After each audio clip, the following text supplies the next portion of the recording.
toutes et à tous, merci de votre accueil. C'est avec plaisir que dans les 5 prochaines minutes, on va s'intéresser à l'intérêt des scores de dépistage du syndrome d'apnée du sommeil et de la polysomnographie pour prédire l'intubation difficile chez les patients obèses en chirurgie bariatrique. Comme tout le monde le sait, l'intubation difficile, c'est un facteur majeur de morbimortalité périopératoire chez l'obèse. L'obésité, c'est un facteur de risque reconnu de ventilation difficile et non d'intubation difficile comme on pourrait le penser. Le syndrome d'apnée du sommeil, c'est associé à une augmentation du risque d'intubation difficile de plus de 20%. Le gold standard qui permet son diagnostic, c'est la polysomnographie. Et son dépistage, il est assuré par des scores prédictifs. Le plus connu, c'est le stop bang. Et il y a un nouveau score composite qu'on verra un peu plus tard tout à l'heure, le DES-OSA score.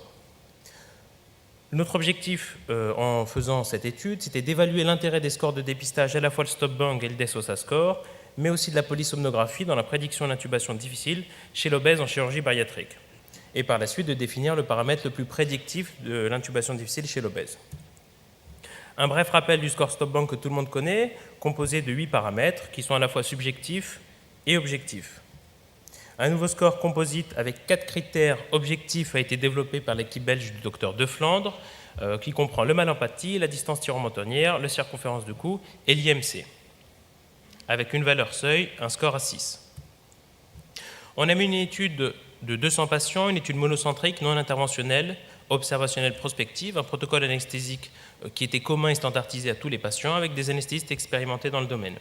Les critères d'inclusion, tous les patients obèses avec un IMC plus de 35 ayant été programmés pour une chirurgie bariatrique avec une polysomnographie en préopératoire ont été inclus. Tous les patients qui étaient avec un antécédent d'intubation difficile ou une néoplasie ORL, allergiques au protocole anesthésique utilisé ou ayant refusé de participer à l'étude ont été exclus. Le recueil de données, lors de la visite préanesthésique ou durant la consultation préanesthésique, l'anesthésiste en charge récupérait les données morphologiques classiques des critères de la SFAR d'intubation difficile et aussi la polysomnographie en préopératoire.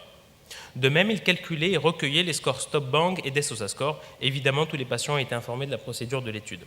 En préopératoire, avec un protocole anesthésique, comme je disais, qui était standardisé et commun à tous les patients, un questionnaire d'intubation qui comprend 3 paramètres, la difficulté de l'insertion de la lame qui était cotée sur 2, le CORMAC que tout le monde connaît, et la facilité d'intubation qui était gradée sur 3.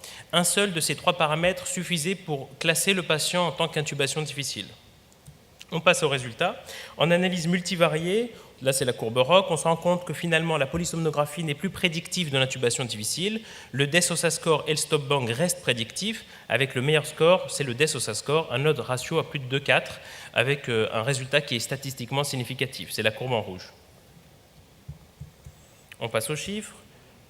On a un R sous la courbe pour le DES-OSA score à 0,9, avec la meilleure sensibilité et la meilleure spécificité en comparaison avec le stop bang. Par exemple, on a une sensibilité à 85% pour le DES-OSA score et 78% pour le stop bang. De même, il a une meilleure spécificité, 80 contre 74.